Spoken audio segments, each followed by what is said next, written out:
ವೀರ ನಾನೆಂದು ನನ್ನ ಮುಂದೆ ನಿಂತರೆ ಮಗನೇ, ಈಗಲೇ ಈ ನಿನ್ನ ತುಂಡವಾಯ್ತು ಮನೆ ಯಾತ್ತರ ಬಡವನಾದವನೇ ಮೂರ್ಖ, ನಿನ್ನ ಪ್ರಾಣದ ಒಡೆಯ ವಿಷ ತತ್ವವಾಗಿ ಎತ್ತಿ ವಿಷಕಾರಿ ನಿಂತ ಅದನ್ನು ದಮನ ಮಾಡುವ ಕರುಣ ಈ ಸಯಾನದ ಎಂಬುದನ್ನು ಮರೆಯಬೇಡ.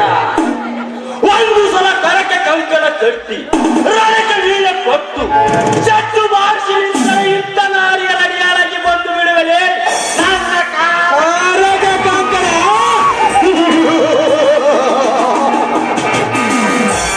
ಏ ಮಂಕೆ, ಮಹಾಭಾರತದ ಉತ್ತರ ಗೋಪುನಿಂದ ಏಕೆ ಜಂಬ ಕೊಚ್ಚಿಕೊಳ್ಳುತ್ತೀರಿ?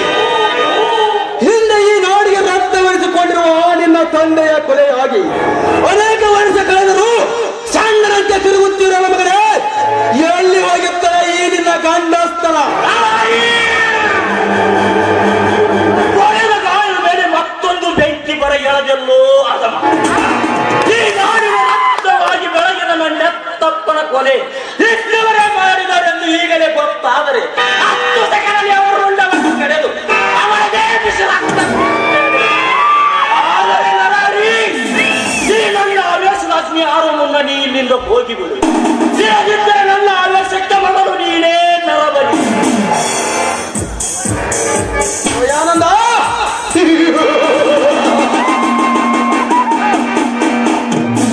ಇದು ಒಂದು ಸಮಯ ಹೋಗಲಿ, ಇನ್ನೊಂದು ಸಮಯದಲ್ಲಿ ಈ ನನ್ನ ತುಂಬಿದ ಮಾವಿನ ಹಣ್ಣಿನ ಸುಖ ನಾನು ಉಣ್ಣದಿದ್ದರೆ ನನ್ನ ಹೆಸರು ನಾರೀ ಮಣಿಗಳ ರಾಜ ನರಹರಿಯೇ ಅಲ್ಲ. ಬರುತ್ತೇನೆ ಮಗನೇ. ಹೋಗಲೇ ನಾವು ಹಿಡಿಯುತ್ತೇನೆ. ಭವಾನಿ ಏನಿದು? ಸರಿಯಾದ ಸಮಯಕ್ಕೆ ಬಂದು ನನ್ನ ಮಾನ ಪ್ರಾಣವನ್ನೇ ಕಾಪಾಡಿದೆ.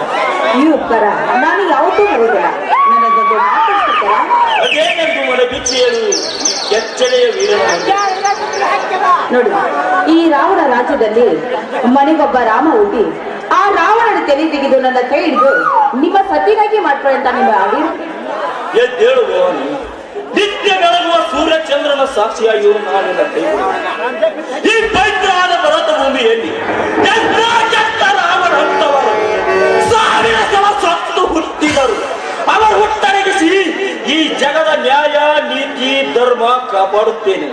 ಮೇಲಾಗಿ ನೀನೇ ನನ್ನ ಸತಿ ಎಂದು ಸ್ವೀಕಾರ ಮಾಡುತ್ತೇನೆ. ಎಲ್ಲಿ ನಗು? ಹಾಗಾದ್ರೆ ಈ ನಗುಮುಖದ ನಲ್ಲಿಯೊಂದಿಗೆ ಕೆನ್ನೆ ತಟ್ಟಿ ಹಾಡುವಾರೋ ನನ್ನ ಅಂಗೈಗೆ.